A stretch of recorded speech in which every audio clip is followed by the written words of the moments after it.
quero e vou ler para nós, na sequência do texto de ontem. Ontem eu li aqui em Marcos, no capítulo 10, sobre o perigo das riquezas e quando é que as riquezas se tornam totalmente perigosas. E expliquei.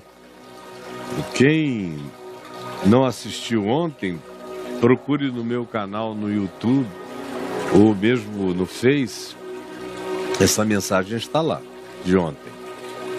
E aquele contexto dito ontem é importantíssimo para quem está chegando agora. Mas eu não tenho tempo para explicar tudo outra vez. Vou ler no capítulo 10 de Marcos, na sequência, do verso 32 ao verso 34, agora no imediato.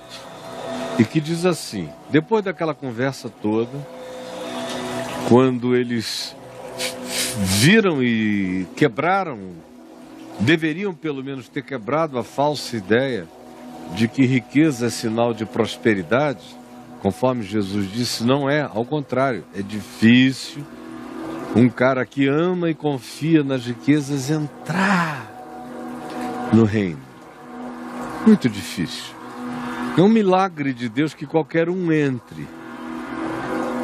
Assim, alguns entrarão, mas aqueles que confiam e amam o poder material da riqueza matam seu espírito, porque inverteram a ordem e o significado das coisas, e a inversão do significado das ordens e dos valores universais estabelecidos por Deus mata o espírito. O espírito só nasce, cresce, se desenvolve na direção da luz. E a luz só é um derramar real para o espírito quando a canalização é através dos significados e dos valores e das importâncias estabelecidas pelo Senhor da vida, que são as leis da vida. Então, quem quer que creia nisso, viva pela fé nisso, esse tem um espírito que recebe sol, água e luz. Quem não crê nisso, como por exemplo aqueles que colocam a sua confiança nas riquezas e nos poderes deste mundo, são como aqueles que existem nas trevas, na escuridão. Seus espíritos são plantas que não crescerão, são sementes que não abrirão, são potenciais que nunca darão fruto. Esse é o sentido do que Jesus fala sobre o perigo das riquezas. É quando essa inversão de significados se estabelece no coração humano e se estabelece no coração da maioria. É o que diz Jesus. E aí ele disse: olhem, a riqueza de vocês não é possuir casas, bens, muitas coisas neste mundo. A riqueza de vocês são relacionamentos. Em verdade eu vos digo que ninguém há que tenha deixado casa, ou irmãos, ou irmãs, ou mãe, ou pai, ou filhos, ou campos, por amor de mim, do Evangelho, que não receba já no presente cêntuplos de casas. As casas daqueles que nos amam e nos hospedam e nos acolhem. Cêntuplos de irmãos, de irmãs, de mães, de pais, de filhos, de campos, mesmo em meio à perseguição e depois a vida eterna. Mas não esqueçam, para entender isso é preciso saber que muitos primeiros ou superiores são últimos, e muitos que você considera últimos são os primeiros.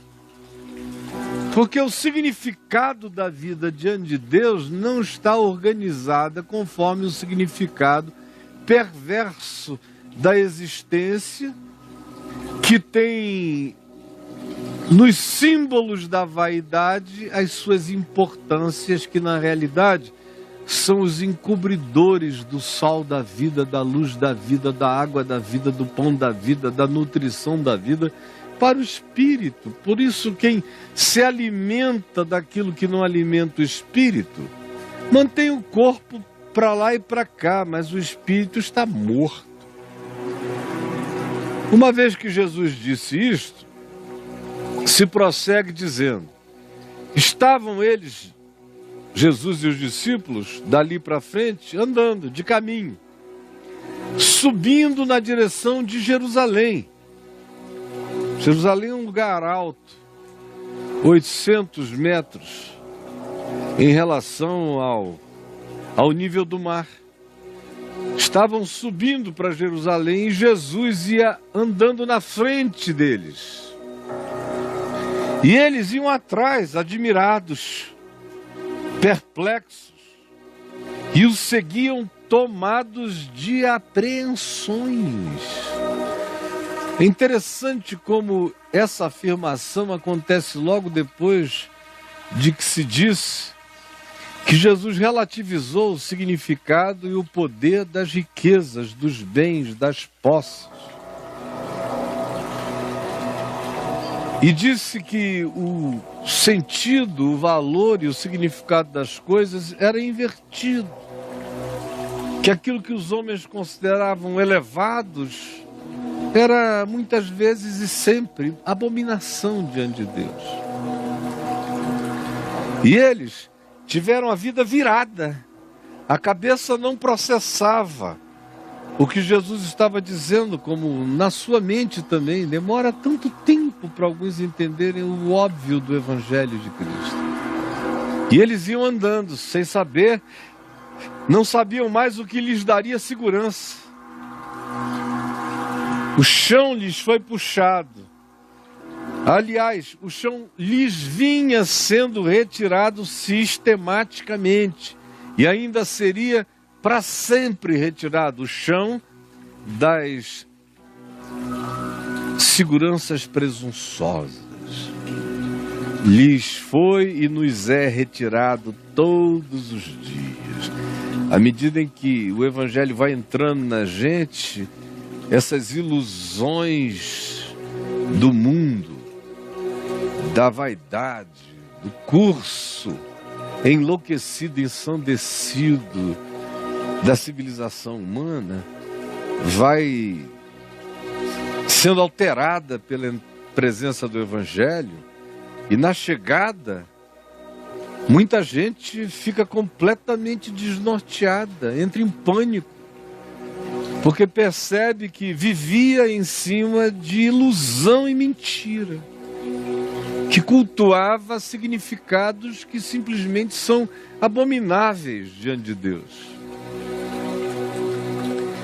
E a confusão, a insegurança interior, nesse processo de absorver o Evangelho, é uma experiência para o interior de choque, até que você definitivamente dá razão a Deus, e aí a alteração que vai acontecendo, os ressignificados que se vão instilando, introjetando em nós, já não nos apavoram. A partir de um certo ponto, eles só nos edificam, nos alegram e nos engravidam de mais certeza e mais esperança. Mas nesse início, como era o caso deles, meu Deus, ficaram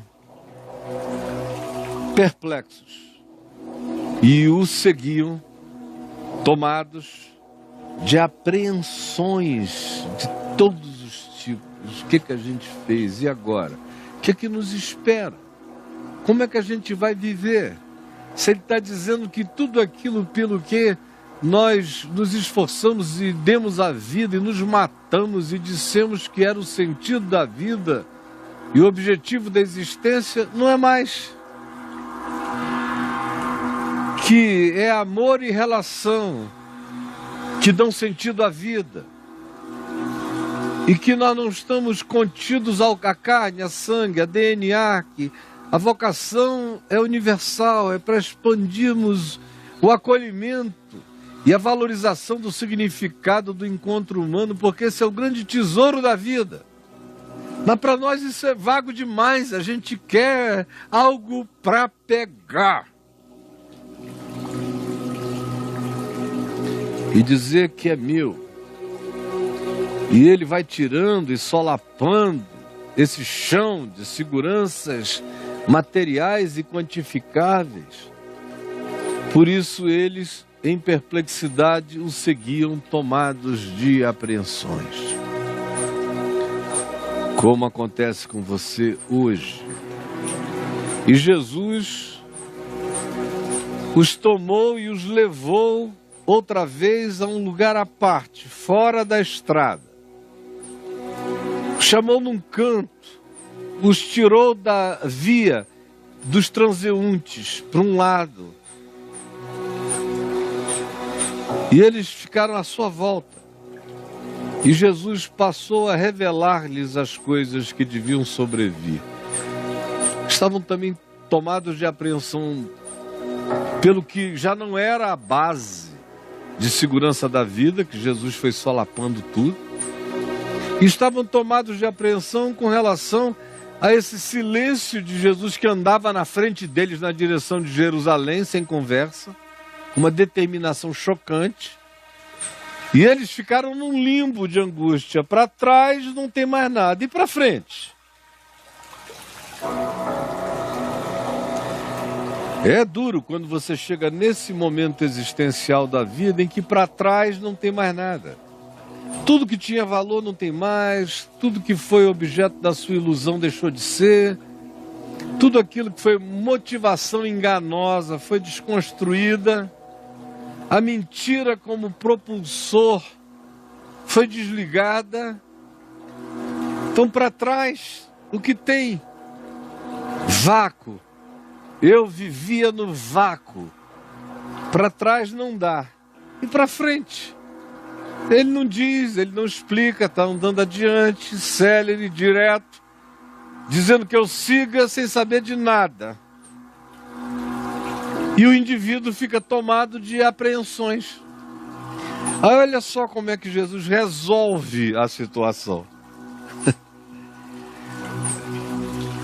Jesus os chama à parte e lhes revela as coisas que deviam sobrevir. E olha só o que ele diz. Eis que subimos para Jerusalém. Ele deu lá o GPS do destino. Para onde vai? Jerusalém. E aí ele prossegue e diz, e chegando lá, o Filho do Homem será entregue aos principais sacerdotes, doutores, teólogos e homens importantes da religião. E eles condená-lo-ão, o Filho do Homem, à morte. E o entregarão aos gentios, aos romanos, aos poderes políticos, tirânicos, que usurparam o poder nesse chão e na terra toda, que eram os romanos. E todos somados, incluindo o povo, vão de escarnecê-lo, escarnecer do Filho do Homem, do Filho da humanidade, e vão cuspir nele, açoitá-lo, matá-lo, mas vai ficar tudo bem. Depois de 3 dias ressuscitará. Mas isso não serve para tirar a apreensão e a perplexidade de quem está viciado em seguranças, não em certezas. A maioria das pessoas se vicia em pseudo-seguranças. E Jesus só tem a oferecer certezas. Aquele para quem certeza passa a ser uma segurança, esse está firme, está forte, atravessa tudo. Mas aquele para quem só existe algum sentimento, não é nem certeza, é um sentimento de certeza. Quando há conforto, esse está totalmente despreparado para seguir a Cristo e para viver a vida. Para viver a vida nesta existência e para viver a vida com a alegria dos que já carregam no peito a vida eterna. Guarde isso que eu estou lhe falando. Aquele para quem a vida só é vida, quando ele tem garantias de segurança, esse está totalmente inadequado para andar com Jesus. Para andar com Jesus, a gente só vai se adequando quando a gente passa a se alimentar das certezas da palavra dele. Com conforto ou sem conforto. É isso que ele está dizendo. Vocês estão cheios de apreensão. Deixa eu dizer para vocês com certeza. Com certeza. O que tem adiante de nós é morte, é perseguição, é escárnio. É gente usando do poder para tentar humilhar, quebrar, impedir. E eles irão até as últimas consequências, são capazes de matar. Mas não tenham medo. Depois de 3 dias eu vou ressuscitar. E não tenham medo. Porque eu venço o mundo. Confiem neste fato. Não importa o que aconteça, eu ressuscito. Eu venço. Alimentem-se de certezas, não de impressões nem de confortos. Alimentem-se de certezas da fé e do Evangelho, não de impressões ilusivas de conforto imediato. Porque aquele que se estriba nas impressões dos confortos perderá tudo com a perda de tal conforto e blasfemará do céu e amargurar-se-á na sua alma e morrerá no seu espírito, porque transferiu sua segurança para impressões, sensações e pseudo garantias de estabilidade. Como casa, como pai, como mãe, como filho, como irmãos, como amigos. Tudo isso é lindo, mas é relativo. Os pais às vezes não amam ou desamam, ou se apaixonam por outras pessoas e esquecem seus filhos. Ou às vezes nascem desnaturados, paterna e maternalmente falando. Filhos às vezes se tornam verdadeiras víboras venenosas contra os pais. Irmãos, não importa o tempo de convívio, podem subitamente se tornarem outras pessoas e até se voltarem contra nós. O mesmo com amigos, propriedades, às vezes a gente tem, às vezes a gente perde. A circunstância econômica muda. O emprego vira desemprego e o desemprego pode virar pobreza, dificuldade, angústia, ansiedade. E você vai botar a sua segurança na instabilidade das materialidades quantificáveis. E quem é você para achar que se você tiver coisas, você vai usufruir delas, porque basta que lhe venha uma angústia inexplicável, um desequilíbrio químico, uma alteração psíquica, e mesmo que você seja dono de todas as coisas, o dono da Amazon, você não vai ter paz nem para usufruir o que realizou e conquistou. E pode surtar e enlouquecer, e um outro tomar o seu lugar, e você já nem reconhecer o que você mesmo criou. Ah, como é ilusivo, como é enganoso, como é torpe o pensar que as nossas garantias vêm desse conjunto de materialidades, dessas constelaçõezinhas de banalidades, enquanto nós mesmos somos a própria fragilidade encarnada e nos arrogamos presunçosamente aquilo que nós não conseguimos bancar, nem em nós, nem para nós e muito menos para outros. Portanto, quem quer que tenha nestas coisas a sua segurança, esse não está, não esteve, nunca estará preparado para viver. A menos que você estribe a sua vida em certezas. Eles o seguiam tomados de apreensão. E Jesus lhes deu certezas. Querem saber o que vai acontecer? Perrengue. No mundo tereis aflições. E gloriemo-nos, portanto, das próprias tribulações. Querem certeza? Haverá. Viver dói. Tudo dói. Nascer dói. Crescer dói. Adolescer dói. A juventude dói. A responsabilidade adulta dói. O envelhecimento dói. O morrer dói. Dor, traição, perseguição, incompreensão, entregação, morte, humilhação. Está no pacote.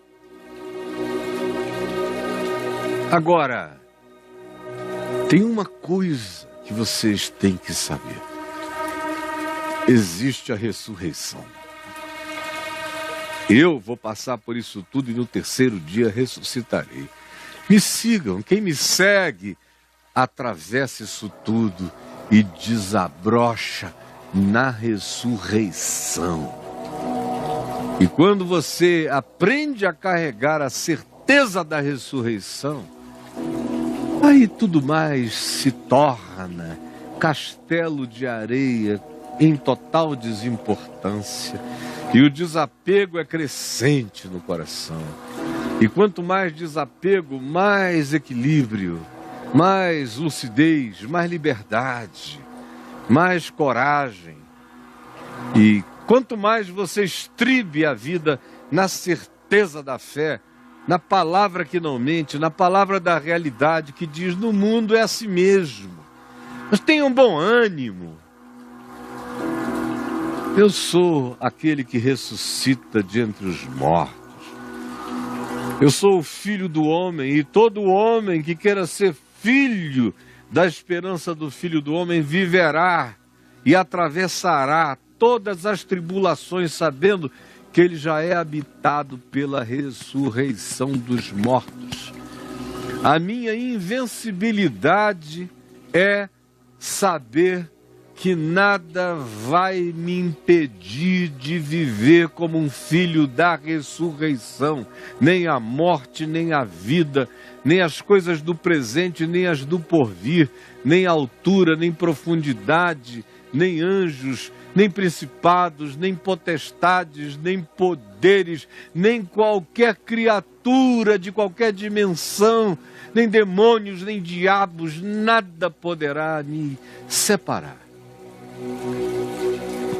do amor de Deus por mim, que foi e já está revelado em Cristo Jesus, por mim, por você e por todos. Esse é o poder que vence o mundo. Esta é a fé, esta é a vitória, essa é a consciência em fé que sossega as apreensões, que mata a ansiedade e que coloca a gente no caminho renovado de esperança invencível, que diz: não procurarei nenhum mal, fugirei de tudo quanto, sendo ruim, se possa desviar.